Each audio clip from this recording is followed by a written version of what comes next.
एक 25 साल के एज ग्रुप वाले बंदे को भी अटैक आ रहा है और एक 40 साल की जो एक एज ग्रुप है उसको भी अटैक आ रहा है। और यहाँ तक कि ये भी सुनने को मिल रहा है कि एक 19 साल का बंदा उसको भी अटैक आ रहा है। अब ना मेरे ख्याल से कोई भी एक ऐसी एज नहीं है जहाँ पे ये डिक्लेयर है कि ये चीज़ उस एज को नहीं हो सकती। ये सरप्राइज़ कभी भी, किसी को भी, कहीं भी मिल सकता है। और आपको पता है, आपकी जो बॉडी होती है वो आपको एक साइन देती है और हमको वो पहचानना पड़ता है, ताकि उस टाइम पे हम उसको पहचान कर कुछ टेस्ट करा लें जिससे कि हम ये चीज़ से बच सकें। और बहुत कम पैसों में ये हो जाते हैं। CBC, LFT, KFT, ECG, echo और आपका जो चेस्ट एक्स-रे है, ये सारे टेस्ट आपको ईज़िली मिल जाते हैं। लेकिन सच बताऊँ, 300 का पिज़्ज़ा, हज़ारों की ड्रिंक्स, स्मोकिंग, ये सब कुछ ना हम ईज़िली कर लेते हैं। लेकिन 2000 से 3000 का ये हेल्थ चेकअप है, ये हमसे कराया नहीं जाता। और एंड में क्या होता है, 2 से 3 लाख रुपए का हॉस्पिटल बिल और कंडीशन खराब। ये सब टेस्ट के बारे में पता है मैं क्यों बोल रहा हूँ? ताकि हार्ट अटैक जैसा सरप्राइज़ हमको ना मिले। और आप भी जानते हो, अगर ये अटैक आया तो ऑलमोस्ट बंदा बंद ही हो जाता है। अब आखिरकार मैं इस बारे में बात ही क्यों कर रहा हूँ? क्योंकि बहुत से लोग ना अपने आप को आयरन मैन, शक्तिमान समझते हैं। उनको लगता है कि उनको कुछ नहीं होगा। भाई ये मानना छोड़ दो। आजकल ना अच्छे खासे लोग जो मेहनत कर रहे हैं ना वो भी सेफ नहीं है।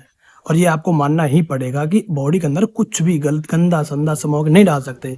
वरना जब हॉस्पिटल के बेड पे पहुंच जाओगे ना तब ये आपको पता चलेगी और तब तक आप बहुत लेट हो जाओगे। अब आप भी सोच रहे होंगे कि ये हॉस्पिटल डॉक्टर जैसी वीडियो क्यों बना रहा है। भाई मैं ही क्या करूँ, जो मैंने अपने लाइफ से एनालाइज की है, जो चीज़ मैंने देखी है ना, मैं चाहता हूँ कि आप सब लोग वो समझ जाए।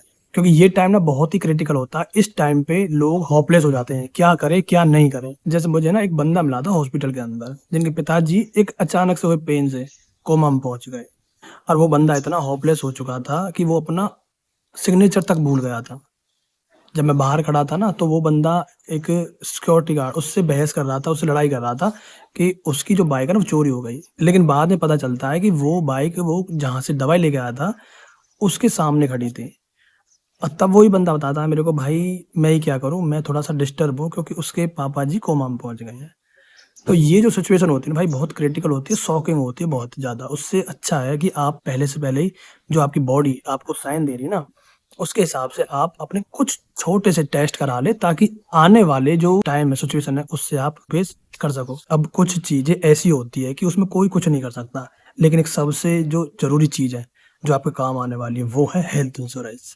अब ना आप अपने बजट के हिसाब से कोई अच्छा सा हेल्थ इंश्योरेंस करा लें, और यही चीज़ लाइफ की सबसे बड़ी समझदारी है। जब आप हॉस्पिटल जाते हो ना तो ऐसे ऐसे चेकअप होते हैं जो किसी भी बंदे को, किसी भी कैटेगरी के बंदे को हिला सकते हैं। एक गरीब से लेके एक अमीर इंसान तक को भी हिला सकते हैं।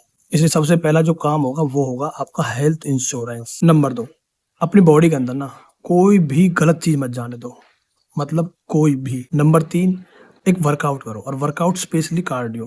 क्योंकि ना हमारा जो हार्ट होता है ना वो बहुत जल्दी वीक होता है, और एक नॉर्मल इंसान का हार्ट जो होता है वो 55% से लेकर 75% तक काम करता है।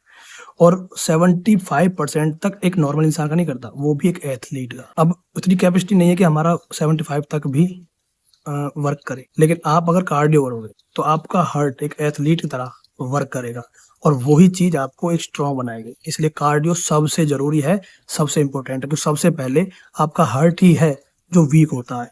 परसेंटेज होती है 30 से लेकर 40, किसी किसी की 20 से लेकर 25। तो भाई एक बात ना जरूर माननी पड़ेगी, जो लोग कहते हैं ना हेल्थ का पता ना हॉस्पिटल में होता है ना तब पता चलते हैं कि कितनी इंपॉर्टेंस है। इसलिए ना अच्छा वर्कआउट करें, मेहनत करें, ताकि आप वहां तक पहुंचे ही नहीं। और कोई भी छोटी से छोटी समस्या हो तो भाई उसका टेस्ट कराएं। Bye bye.